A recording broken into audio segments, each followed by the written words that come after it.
Assalamualaikum warahmatullahi wabarakatuh. Ketemu lagi sama gue Zawin. Ya teman-teman, di kesempatan kali ini gue pengen bikin video tentang tahan napas. Ya, tahan napas. Jadi begini, gue mulai ceritanya dari pertama kali gue snorkeling itu adalah tahun 2013 di Pulau Seribu. Itu pertama kali gue nyobain pakai masker dan snorkel, dan gue merasa senang ketika gue bisa melihat ke dalam air terumbu karang, terus gue bisa sambil napas gitu. Barulah gue cobain lepas pelampung, awalnya karena pakai pelampung, cuman karena terombang-ambing, gue nggak suka, jadi gue lepas nekat. Tapi pada saat itu gue udah bisa berenang. Gue coba untuk nyelam ke bawah untuk ngelihat si karangnya lebih dekat. Tapi baru 1-2 meter itu kuping gue sakit. Gue naik lagi ke atas. Gue coba lagi ke bawah lagi. Kuping gue masih sakit lagi. Terus ke atas lagi. Gue coba berkali-kali, kuping gue tetap sakit. Ya udah gue nyerah. Akhirnya gue berenang di permukaan doang. Sampai akhirnya di tahun 2016 atau 17 gue ketemu temen gue namanya Marucil di Purwokerto, dikenalin sama Wiranagara. Di Telaga Sunyi kami berenang-berenang, gue ngelihat mereka bisa nyelam sampai ke bawah. Terus gue tanya kenapa bisa seperti itu, kok kupingnya nggak sakit gitu, apa kalian memiliki syaitan di telinga kalian? Akhirnya dijelasin lah sama si Marucil teknik equalizing, jadi untuk menyesuaikan kuping dengan tekanan di dalam kedalaman air. Setelah itu gue baru ngerasa kayak, wah ternyata ada bagian di dalam tubuh kita yang masih bisa digunakan lebih dari yang biasanya orang-orang gunakan. Setelah itulah barulah gue mulai berenang-berenang ke dalam-dalam gitu. Kolam berenang gue nyelam di 3 meter sampai ke dasar-dasarnya. Gue mulai berenang kalau ke laut tuh mulai berenang di 3 meter sampai ke 5 meter.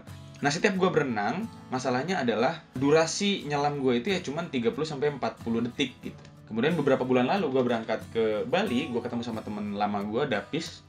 Dia itu adalah dive master di salah satu dive center di Lembongan, sebuah pulau di selatan Bali. Kita cerita-cerita terus dia bilang katanya dia bisa tahan napas 3 menit, kalau dulu bisa 4 menit, dan itu wajar di kalangan dia. Gue awalnya gak percaya.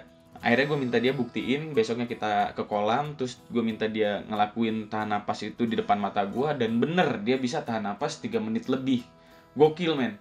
Terus gue mintalah ajarin sama dia gimana caranya. Akhirnya dia kasih tahu. Caranya adalah tahan napas 30 detik pertama, terus nanti ada kontraksi, terus keluarin bubble-nya sedikit-sedikit, keluarin udara di dalam tubuh dengan cara mengeluarkan bubble sedikit-sedikit lewat pinggir mulut, begitu.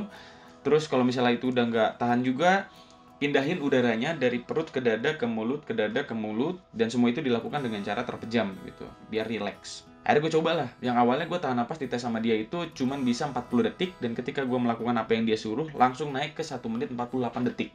Pas gue ngeliat stopwatch dihitungin sama dia, gue kayak, wah, ternyata beneran bisa gitu. Baru 1 kali latihan gue bisa langsung naik 2 kali lipat. Gue kayak, wah seru banget nih, ternyata kita bisa tahan napas selama itu gitu. Akhirnya gue tinggal di Bali waktu itu sekitar 2 bulan lebih. Gue carilah dive center. Gue cari tempat-tempat untuk kursus freediving. Ketemulah di Tulamben. Gue ngambil berenang-berenang di situ kan. Kita ada teorinya dulu, terus ke laut, terus teori, terus ke laut. Itu 2 hari. Hari pertama gue nyelam sekitar 10 meter, hari kedua gue nyelam 20 meter, dan akhirnya lolos tuh. Setelah itu mulailah gue cari-cari teman-teman freediver gitu. Waktu di Bali tuh gue ketemu juga freediver di Bali. Dia bilang video gue yang sebelumnya dia nonton juga itu salah dan berbahaya. Katanya, jadi kurang tepat jika kita melakukan static apnea dengan menggunakan pemberat yang mana akan menenggelamkan badan kita. Karena hanya dengan menenggelamkan hidung dan mulut kita di bawah permukaan air, kita sudah tidak mungkin bernafas lagi. Dengan menggunakan pemberat akan meningkatkan resiko. jadi siapa yang bilang video yang kemarin jangan ditiru? Dan sekarang gue pengen bikin video tentang latihan tahan napas. Jadi gue pengen dalam 10 hari ke depan gue melakukan latihan tahan napas dengan menggunakan tabel CO2. Jadi tabel CO2 itu adalah meningkatkan toleransi tubuh kita terhadap CO2 yang menumpuk di dalam badan. Rekor dunia itu dia bisa tahan napas selama 11 menit 54 detik. Rekor dunia itu dipegang sama Branko Petrovic, 11 menit 54 detik. Tuh orang apa lumba-lumba. Jadi teman-teman, target gue pengen latihan selama 10 hari dengan cara menggunakan tabel CO2. Tabel CO2-nya seperti ini. Jadi gue tahan napas 1 menit 30, terus istirahat 2 menit, terus tahan napas lagi 1 menit 30, terus dikurangi durasi istirahatnya, durasi breath up-nya itu jadi 1 menit 45 detik, dikurangi 15, terus tahan napas lagi 1.30, terus dikurangi lagi 15 detik istirahatnya, terus begitu sampai 8 kali. Itu gue akan lakukan selama 10 hari, dan kira-kira gue pengen tahu dengan melakukan hal tersebut, kira-kira di hari ke-10, gue bisa tahan napas selama apa? Dan untuk teman-teman yang melihat video ini, tolong jangan jadikan video ini sebagai referensi kalau teman-teman berminat untuk melakukan freediving atau static apnea. Jangan! Inilah hari pertama gue latihan table CO2 untuk latihan tahan napas selama 10 hari. Kira-kira di hari 10 gue bisa tahan napas selama berapa lama. Hari pertama. 5, 4, 3, 2, 1. Official top. 1 minute left. 30 seconds. 10 seconds. 3, 2, 1. Breathe. 1 minute and 30 seconds left. 1 minute left. 30 seconds left. 20 seconds. 10 seconds. 5, 4, 3, 2, 1. Hold. 1 minute left. 30 seconds. 10 seconds. 3, 2, 1. Breathe.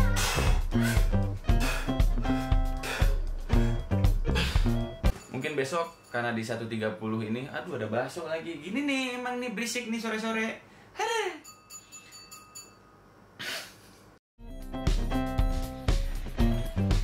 Karena kemarin itu gue di 1.30 udah nyaman lah gitu, jadi gue naikin ke 1 menit 45 detik dan durasi breath-up-nya sama dimulai dari 2 menit, jadi 2 menit, 1.45, 1.30, tapi hold-nya tetap di 1.45.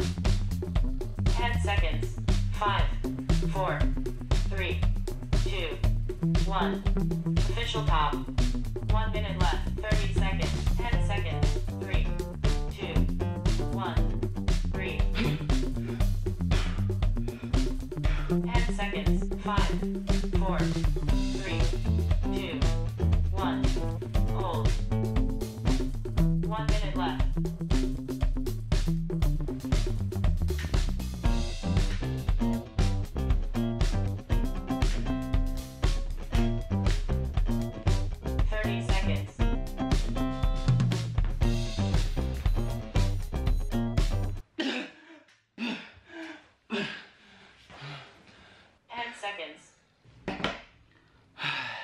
Hari kedua nyobain 1 menit 45 detik, ternyata awalnya masih oke, dan di akhir, di waktu breath-up-nya 30 detik, gagal di 30 detik terakhir. Asli ngabet, dada sakit. Yang waktu yang terakhir, tahan napas yang terakhir itu, gue kurang tenang. Dan mungkin memang seharusnya saya mencari tempat latihan yang jauh lebih sunyi dari ini. Anak-anak berlari di depan rumah, motor-motor lewat, tadi ada mobil lewat. Giliran mobil lewat gak ada, anak-anak udah gak ada, ibu-ibu menyusui sudah masuk ke dalam rumahnya masing-masing. Pesawat terbang lewat. 1 minute left. 30 seconds. 10 seconds. 3, 2, 1. Breathe. 10 seconds. 5, 4, 3, 2, 1. Hold. 3, 2, 1. Breathe. Latihan hari keempat, rasanya tuh kayak yang ngantuk gitu. Mungkin karena kepala kurang oksigen. Mungkin anak-anak di SMA yang dulunya sering tidur tuh, mereka tuh sering tahan napas. 10 seconds. 1 minute left. 30 seconds. 10 seconds. 3, 2, 1. Breathe.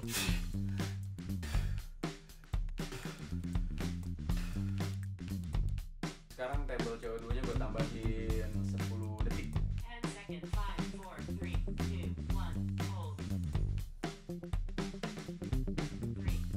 2, 1. Breathe.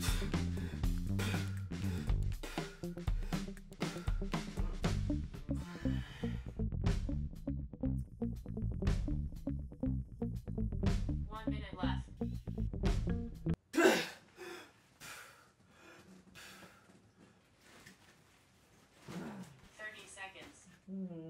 Gagal di yang ke-8, tiba-tiba panik gue tadi. Aku gagal, ibu.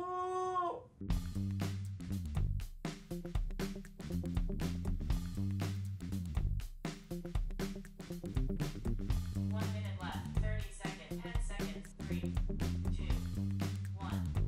Breathe.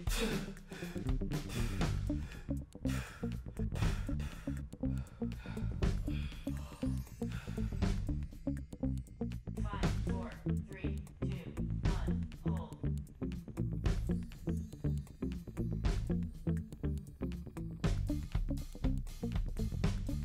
1 minute left. 30 seconds. 10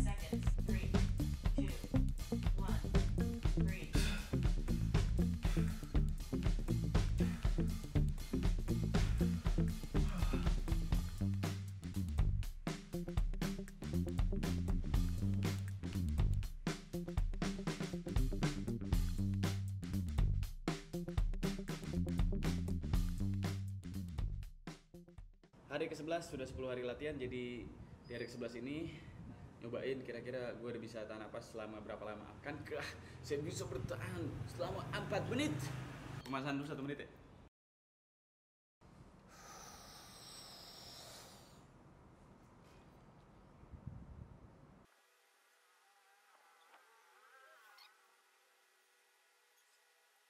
Menit Win.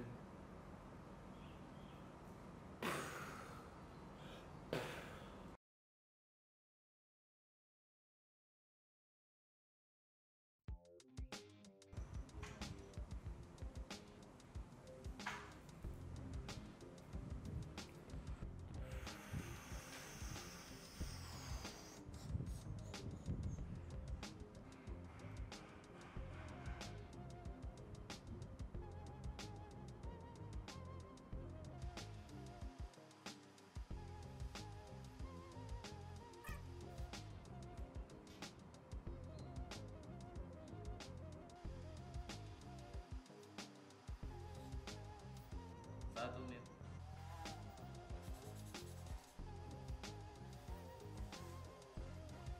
Satu 30.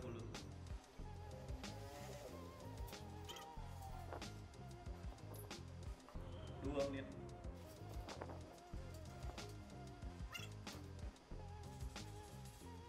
2:30.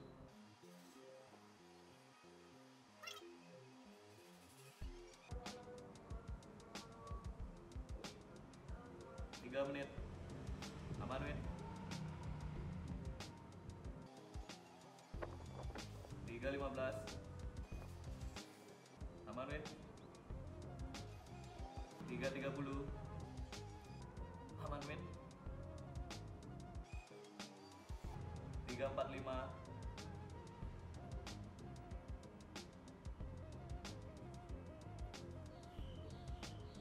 Aman Win.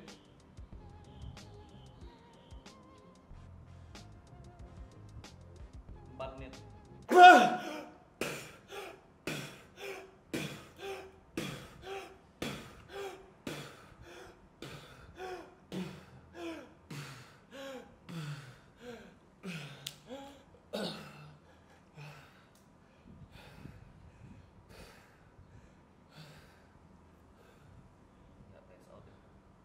Oke, kasih lihat situ, kasih lihat.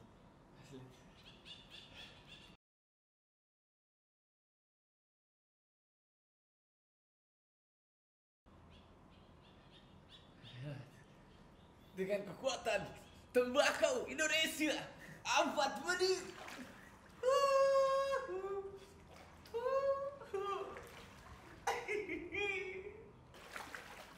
10 hari latihan table CO2 tidak sia-sia.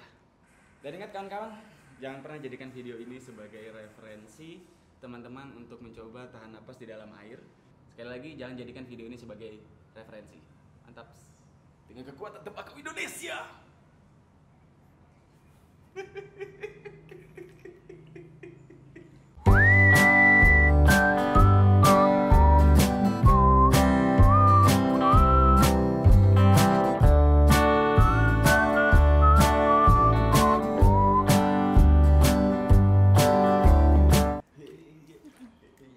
Aku tahan napas 4 menit, 4 menit. Yeah.